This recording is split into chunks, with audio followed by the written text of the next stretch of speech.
नमस्कार, welcome back to my YouTube channel Mona की दुनिया 7 में आप सबका फिर से एक बार दिल से स्वागत है। आज हम बनाएंगे रोंगो वाली रोटी जी, यानी कि शाही रोटी।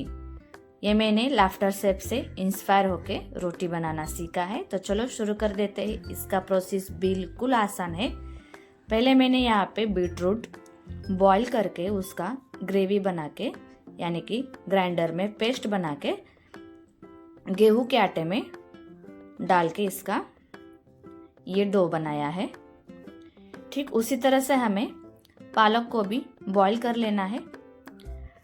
2 बाउल गेहूं का आटा लेना है, उसमें थोड़ा सा नमक डाल देना है और ये हमने जो ग्राइंड किया हुआ पालक उसको भी डाल देना है। ठीक उसी तरह से जिस तरह से हमने बीटरूट का डो बनाया था, ठीक उसी तरह से हम अब पालक का डो बनाएंगे। तो चलो फटाफट। यहाँ पे मैं आपका ज़्यादा बिल्कुल भी समय नहीं लूँगी।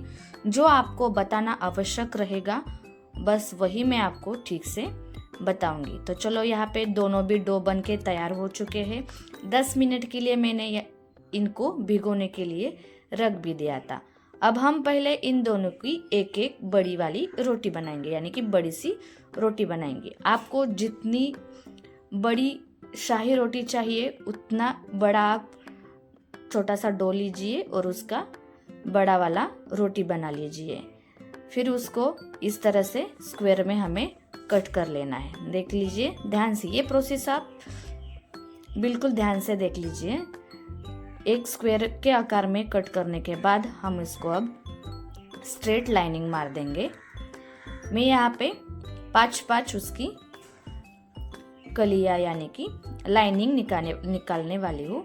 आप 10 भी निकाल सकते हो और 15 भी निकाल सकते हो। ठीक इसी तरह से हमें पालक की भी रोटी बना लेने हैं। उसको भी स्क्वायर कट में कट कर लेना है और उसकी स्ट्रेट लाइनिंग बना लेना है। फटाफट हम ये भी कट कर देते हैं। मैं फर्स्ट टाइम बना रही थी इसलिए थोड़ा सा मैंने रोटी का आकार कम बनाया है। आप थोड़ा बड़ा बना लीजिए। और ठीक इसी तरह से 5-5 मैंने स्ट्रेट लाइनिंग बना ली है। और पहले अब मैं बीटरूट की लाइनिंग डाल दूंगी। ठीक इसी तरह से बीटरूट की लाइनिंग डाल देने के बाद अब आप यहाँ पे ध्यान से देख लीजिए पालक की लाइनिंग में कैसे डाल रही हूँ। एक बार हमें ऊपर रख देना है, उसके बाद हमें पालक की नीचे वाली लाइनिंग में पालक की लाइन डाल देनी है। नीचे वाली बीटरूट की लाइनिंग ऊपर लानी है और उसके नीचे हमें पालक की लाइनिंग डाल देनी है। ठीक इसी तरह से हमें स्टेप बाय स्टेप ये पूरा प्रोसेस कर लेना है। यहाँ पे मेरे से एक गलती हो चुकी है, मैं आपको बताती हूँ। जो मैंने फर्स्ट वाली पालक की लाइनिंग डाल दी थी ना, उसे मैंने बिल्कुल सेंटर से डाल देना था, पर मैंने वहाँ पे 1 इंच का जगह छोड़ दिया और मैंने थोड़ा सा नीचे की तरफ से पालक का लाइनिंग डाल दिया। आप बिल्कुल सेंटर से पालक का लाइनिंग डालना शुरू कर दीजिए। देख सकते हो। ठीक इसी तरह से पालक का लाइनिंग ऊपर रख देना है।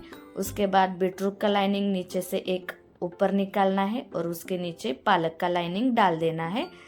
स्टेप बाय स्टेप हमें ऐसे स्क्वायर बनाते जाना है। एक बार आप ट्राई कर लीजिए, जरूर आप सीख जाएंगे। ये बिल्कुल आसान है। देखने में थोड़ा सा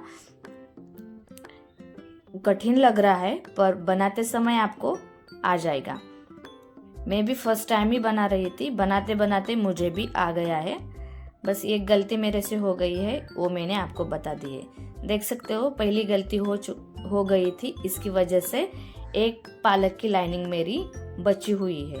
अगर मैं ये लाइनिंग सेंटर से शुरू कर देती, यानी कि यहाँ से शुरू कर देती ना, तो मेरी एक पालक की लाइनिंग नहीं बचती। तो इसलिए आप ध्यान रख लीजिए, सेंटर से शुरू कर दीजिए तो आपकी परफेक्ट शाही रोटी बनके तैयार हो जाएगी। देख सकते हो। अब हम इसको जो सेंटर वाली है पालक बीटरूट की लाइनिंग हमारी बची हुई है, उसको हम कट कर देंगे, तभी हमारी शाही रोटी अच्छी तरह से दिखेगी और बन जाएगी। ठीक इसी तरह से ऊपर से थोड़ा सा आटा डाल के उसको फिर से बेल लेना है, यानी कि ये एक दूसरे में आसानी से चिपका लेना है। अब देख सकते हो जो हमारी गलती हो चुकी थी उसको हम सुधार लेंगे। ये लाइनिंग हम कट कर लेंगे। इसी लाइनिंग के बारे में आपको बता रही थी। ये सेंटर से हमें पालक की लाइनिंग डालनी थी पर मैं डालना भूल गई। देख सकते हो हमारी शाही रोटी बनके तैयार हो चुकी है। अब हम इसको एक पैन में दोनों तरफ से अच्छी तरह से सेक लेंगे। देख सकते हो स्क्वायर भी कितने अच्छे लग रहे हैं देखने के लिए भी और खाने के लिए भी। ये रोटी बहुत हेल्दी और अच्छी है। ठीक इसी तरह से दोनों तरफ से हमें सेक लेनी है। गैस का फ्लेम मीडियम रख लीजिए। थोड़ा सा ऊपर से तेल डाल के या फिर घी डाल के हमें ये शाही रोटी आसानी से सेक लेनी है। रोज रोज तो हम बना के नहीं खा सकते, पर हमारे घर में अगर मेहमान आ रहे हैं और उनके लिए हम कुछ स्पेशल बनाना चाहते हैं तो ये रोटी आप ज़रूर ट्राई कर सकते हो। कुछ नहीं, रेगुलर रोटी से थोड़ा सा ज़्यादा 5 मिनट ज़्यादा टाइम लगेगा। बस ये रोटी बना लीजिए, मेहमान भी खुश हो जाएंगे और आपका दिन भी बन जाएगा। ये रोटी मैंने लाफ्टर शेप में बनाना सीखी थी। इसको शाही रोटी बोलते हैं।